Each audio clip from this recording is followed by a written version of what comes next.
Yeshua says, no one, speaking of his life, no one takes it from me, but I lay it down of my own accord. I lay it down of my own accord. I lay it down of my own accord.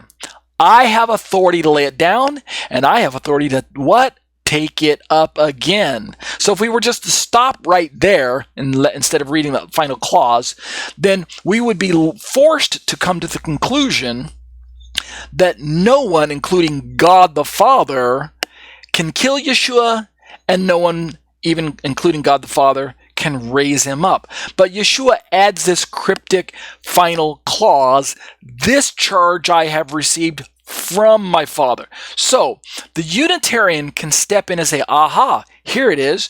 Jesus didn't really have the power to do it in and of himself.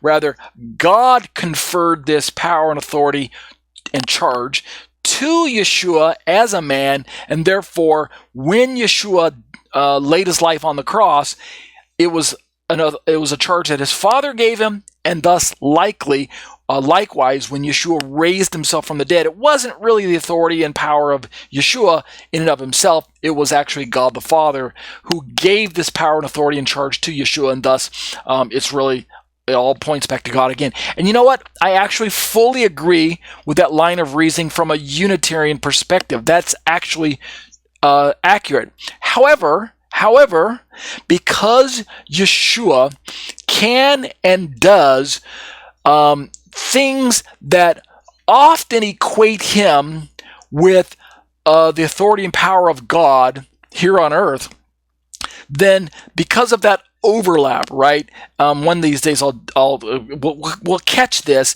We're not going to do it tonight, obviously, but there are places where Yeshua walks and talks and demonstrates miracles and actions and things that, from a biblical perspective, this is something that only God has been attributed to doing, such as creative powers, raising people from the dead, calming the storm, walking on water, forgiving men of their sins.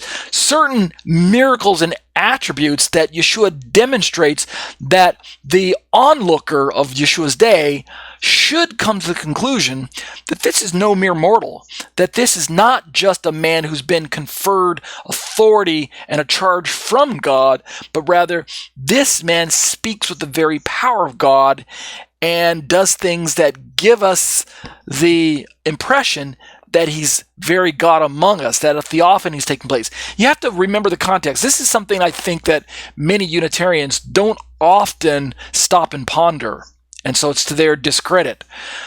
All of the theophanies of the Old Testament were not meant to give humans the impression that they're interacting with an agent of God at the time. So you have the angel of the Lord showing up. You have the Malach Adonai, that's the angel of the Lord. You have the captain of heaven's armies dialoguing with you. You have the burning bush in front of you. You have the pillar of cloud moving before you, right? The sea splitting open and things like that if you're the children of Israel. You have the flaming sword, right? You have all of these theophanies in the Old Testament.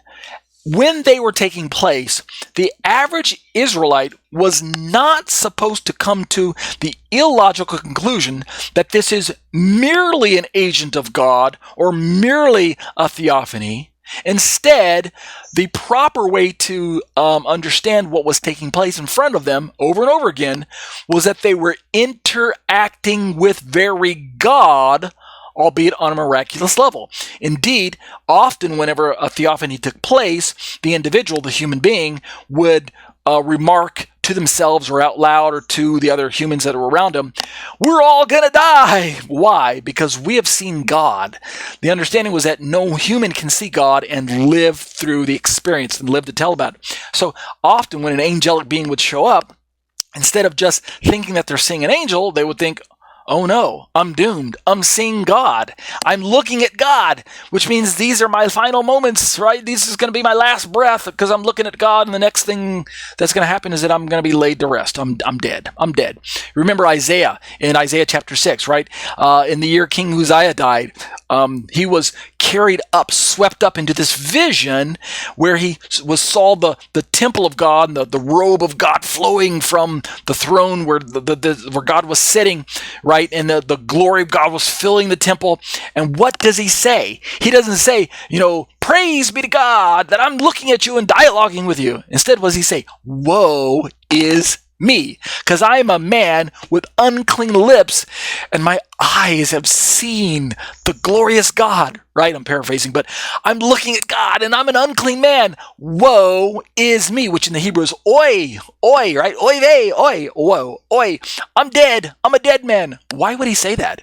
Because he's looking at God. He didn't think, everything's going to be okay. I'm looking at an agent of God. I'm not looking at God. I'm looking at an agent of God. Now, why do I bring up this example?